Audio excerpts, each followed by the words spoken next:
وَلَقَدْ يَسَّرْنَا الْقُرْآنَ لِلذِّكْرِ فَهَلْ مِن مُدَّكِرٍ۔ آج انشاءاللہ تعالی ہم سورۃ النساء کی آیت نمبر 12 سے لے کر 14 تک پڑھتے ہیں اور اس کو سمجھنے کی کوشش کرتے ہیں۔ اعوذ باللہ من الشیطان الرجیم، بسم اللہ الرحمن الرحیم۔ وَلَكُمْ نِصْفُ مَا تَرَكَ أَزْوَاجُكُمْ إِن لَّمْ يَكُن لَّهُنَّ وَلَدٌ فَإِن كَانَ لَهُنَّ وَلَدٌ فَلَكُمُ الرُّبُعُ مِمَّا تَرَكْنَ مِن بَعْدِ وَصِيَّةٍ يُوصِينَ بِهَا أَوْ دَيْنٍ وَلَهُنَّ الرُّبُعُ مِمَّا تَرَكْتُمْ إِن لَّمْ يَكُن لَّكُمْ وَلَدٌ فَإِن كَانَ لَكُمْ وَلَدٌ فَلَهُنَّ الثُّمُنُ مِمَّا تَرَكْتُم مِّن بَعْدِ وَصِيَّةٍ تُوصُونَ بِهَا أَوْ دَيْنٍ وَإِن كَانَ رَجُلٌ يُورَثُ كَلَالَةً أَوِ امْرَأَةٌ وَلَهُ أَخٌ أَوْ أُخْتٌ فَلِكُلِّ وَاحِدٍ مِّنْهُمَا السُّدُسُ فَإِن كَانُوا أَكْثَرَ مِن ذَلِكَ فَهُمْ شُرَكَاءُ فِي الثُّلُثِ مِن بَعْدِ وَصِيَّةٍ يُوصَىٰ بِهَا أَوْ دَيْنٍ غَيْرَ مُضَارٍّ وَصِيَّةً مِّنَ اللَّهِ وَاللَّهُ عَلِيمٌ حَلِيمٌ۔ وَلَكُمْ اور تمہارے لیے، وَلَكُمْ اور تمہارے لیے، نصف آدھا ہے، نصف آدھا ہے، ما اس کا جو، ما اس کا جو، تارا کا چھوڑ گئی، تارا کا چھوڑ گئی، ازواجکم تمہاری بیویاں، ازواجکم تمہاری بیویاں، ان اگر لم یکن نہ ہو، لم یکن نہ ہو، لہن ان کی، لہن ان کی، ولدن اولاد، ولدن اولاد، فین پھر اگر، فین پھر اگر، کانا ہو، کانا ہو، لہن ولدن ان کی اولاد، لہن ولدن ان کی اولاد، فلکم تو تمہارے لیے، فلکم تو تمہارے لیے، الربوع چوتھا حصہ، الربوع چوتھا حصہ، مما اس میں سے جو، مما اس میں سے جو، ترکنا وہ چھوڑ گئی، ترکنا وہ چھوڑ گئی، من بعد وصیت بعد وصیت کے، من بعد وصیت بعد وصیت کے، یوصینا کہ وہ وصیت کر جائیں، یوصینا کہ وہ وصیت کر جائیں، بہا اس کی، بہا اس کی، او دین یا قرض کے بعد،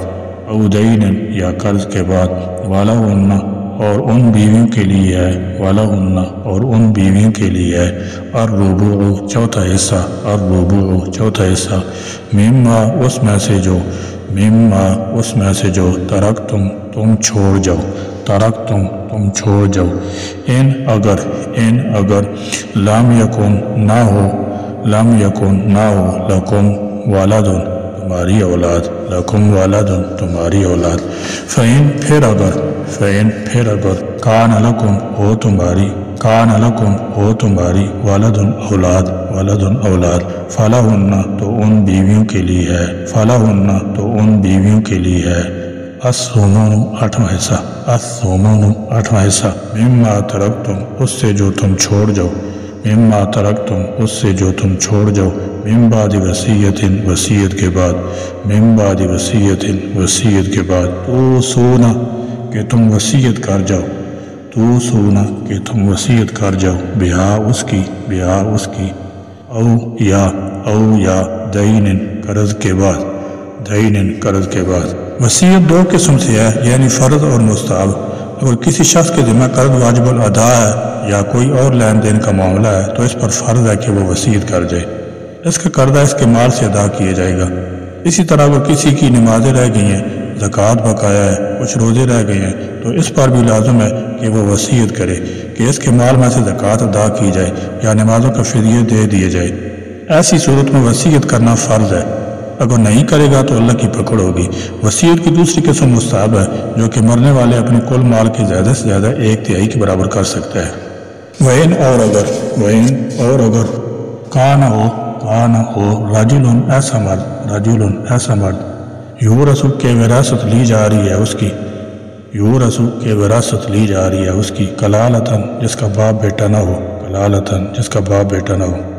کلالہ وہ شخص ہے جس کے نہ والدین اور نہ دادا دادی اور نہ اولاد اور نہ پوتے پوتیاں، خواہ وہ میت مرد ہو یا عورت، وہ کلالہ ہے، البتہ اس کے بہن بھائی ہو سکتے ہیں۔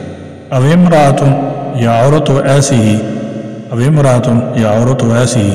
ولہو اور اس کا، ولہو اور اس کا اخن ایک بھائی ہے، اخن ایک بھائی ہے، او اختن یا ایک بہن، او اختن یا ایک بہن۔ بہن بھائی بھی تین قسم کے ہوتے ہیں، عینی یا حقیقی یا سگے بھائی جن کے والد ایک ہوں۔ نمبر 2، الاتی یا سوتیلے بہن بھائی جن کی مائیں الگ الگ اور باپ ایک ہو۔ اخیافی یعنی ایسے سوتیلے بہن بھائی جن کی ماں ایک ہو اور باپ الگ الگ ہوں۔ اس آیت میں جن بھائیوں کا ذکر ہے وہ بالاتفاق اخیافی یعنی ماں کی طرف سے بھائیوں کا ہے۔ او اختن یا ایک بہن، او اختن یا ایک بہن، فلیکلی تو ہر ایک کے لیے ہے، فلیکلی تو ہر ایک کے لیے ہے۔ واخذ منہما ان دونوں میں سے، واخذ منہما ان دونوں میں سے، السدس چھٹا حصہ ہے، السدس چھٹا حصہ ہے۔ فین پھر اگر، فین پھر اگر کانو ہو اکثرا وہ زیادہ، اکثرا وہ زیادہ، من ذالک اس سے، من ذالک اس سے یعنی ایک سے، فہم تو وہ سب، فہم تو وہ سب شرکاء شریک ہوں گے، شرکاء شریک ہوں گے، فی الثلث تہائی حصے میں، فی الثلث تہائی حصے میں، من بعد وصیت وصیت کے بعد، من بعد وصیت وصیت کے بعد، یوصی بہا جس کی وصیت کی جائے، یوصی بہا جس کی وصیت کی جائے، او دین یا قرض کے بعد، او دین یا قرض کے بعد، غیر مضار بشرط کہ نہ نقصان پہنچانے والا ہو وہ، غیر مضار بشرط کہ نہ نقصان پہنچانے والا ہو وہ۔ وصیتاً یہ وصیت ہے، وصیتاً یہ وصیت ہے، من اللہ اللہ کی طرف سے، من اللہ اللہ کی طرف سے، واللہ اور اللہ، واللہ اور اللہ علیم خوب جاننے والا ہے، علیم خوب جاننے والا ہے، حلیم بڑا بردبار، حلیم بڑا بردبار۔ اس آیت میں میاں بیوی کی میراث کو بیان کیا گیا ہے۔ حکم ہے کہ خامد کو بیوی کی ترکہ میں سے آدھا ملے گا، اس صورت میں کہ بیوی کی کوئی بھی اولاد نہ ہو، لیکن اگر بیوی کی کوئی بھی اولاد ہو موجودہ خامد سے یا پہلے خامد سے، اس صورت میں مرد کو ترکہ میں سے 1/4 ملے گا۔ یہ ضروری ہے کہ میراث تقسیم کرنے سے پہلے میت کا قرض ادا کر دیا جائے اور وصیت پوری کر دی جائے۔ اسی طرح عورت کو خامد کے ترکہ میں سے 1/4 حصہ ملے گا جبکہ مرد کی کوئی اولاد نہ ہو، لیکن اولاد ہونے کی صورت میں 8واں حصہ ملے گا۔ یہاں بھی ضروری ہے کہ پہلے قرض اور وصیت پوری کر دی جائے۔ عورت کا مال بھی قرض میں ہی شمار کیا جائے گا، ہر قسم کا مال ترکہ میں شمار ہوگا، زیورات، قیمتی دھاتیں، حویلی، باغ یا زرعی زمین ہو۔ اسی طرح کلالہ کا حصہ مقرر کر دیا گیا۔ کلالہ کا مطلب ہے جس کے والدین، اولاد، دادا دادی اور پوتے پوتیاں نہ ہوں۔ یہاں ایسے بھائی بہن کی میراث کا ذکر ہے، صرف ماں میں شریک ہوں۔ حکم یہ ہے کہ باپ اور بیٹے کے ہوتے ہوئے بہن بھائی کو کچھ نہیں ملے گا، اور اگر والدین اور اولاد نہ ہو تو پھر بہن اور بھائی کو میراث ملے گی۔ اس آیت میں ماں میں شریک بہن بھائی کا ذکر ہے، اور مرنے والے کے ماں باپ، بیٹا بیٹی کچھ نہ ہو اور اس کا ایک بھائی یا ایک بہن اخیافی ہو تو دونوں میں سے ہر ایک کو 6واں حصہ ملے گا۔ اخیافی بہن اور بھائی کا حصہ برابر ہے۔ دوسرے 2 قسم کے بھائی بہن یعنی عینی اور الاتی، ان دونوں کی اولاد کی طرح حصہ ملے گا۔ شرط یہ ہے کہ میت کے والدین اور اولاد نہ ہو۔ اول حصہ دار عینی بھائی یا بہن ہے، دوم حصہ دار الاتی ہوں گے عینی کے نہ ہونے پر۔ اگر اخیافی بھائی یا بہن ایک سے زیادہ ہوں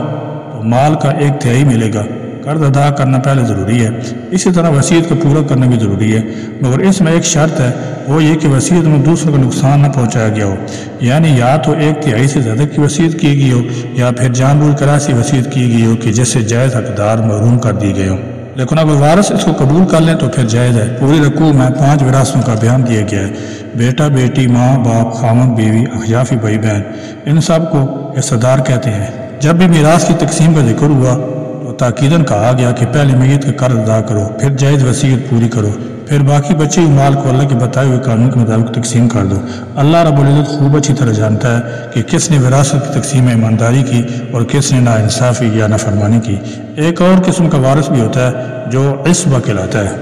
عصبہ کا مطلب ہے وہ مرد جس کا میت سے عورت کے واسطے سے رشتہ نہ ہو اور اس کے 4 درجے ہیں: بیٹا اور پوتا، باپ اور دادا، بھائی اور بھتیجا، چچا اور چچا کا بیٹا یا اس کا پوتا۔ اگر میت کا اصل حصہ داروں میں سے کوئی بھی نہ ہو تو تمام ترکہ عصبہ کو ملے گا، ورنہ تمام حصہ داروں کو دینے کے بعد جو بچ جائے گا وہ عصبہ کو ملے گا، کچھ نہ بچے تو کچھ نہ ملے گا۔ اور اگر عصبہ میں کئی لوگ ہوں تو پھر میت کے قریب ترین کو پہلے دیا جائے گا، مثلا پوتے سے پہلے بیٹا، بھتیجے سے پہلے بھائی، سوتیلے سے پہلے سگا حصہ دار ہوگا۔ ان چاروں کے علاوہ اولاد میں اور بھائیوں میں مرد کے ساتھ عورت بھی عصبہ ہوتی ہے۔ آخر میں اللہ رب العزت کی 2 صفات بیان کی گئی ہیں، علیم علم رکھنے والا، حلیم انتہائی بردبار، یعنی وہ خوب جانتا ہے کہ انسان کی بھلائی اور بہتری کس اصول اور قانون میں ہے، اور نرم خو اس لیے کہ اللہ نے جو بھی قوانین میراث کے بارے میں بتائے ہیں ان پر عمل کرنا بالکل آسان ہے، ذرا بھی مشکل نہیں۔ تلك حدود الله ومن يطع الله ورسوله يدخله جنات تجري من تحتها الأنهار خالدين فيها وذلك الفوز العظيم۔ تلك یہ حدود اللہ، اللہ کی حدیں ہیں، حدود اللہ اللہ کی حدیں ہیں۔ ومن اور جو کوئی یطع اللہ اللہ کی اطاعت کرے گا، یطع اللہ اللہ کی اطاعت کرے گا، ورسولہ اور اس کے رسول کی، ورسولہ اور اس کے رسول کی، یدخل تو وہ اسے داخل کرے گا، یدخل تو وہ اسے داخل کرے گا، جنات ایسے باغوں میں تجری بہتی ہیں من تختیا ان کے نیچے الانہار نہریں خالدین وہ ہمیشہ رہیں گے فیہا ان میں وذالک اور یہ ہے الفوز کامیابی العظیم بہت بڑی۔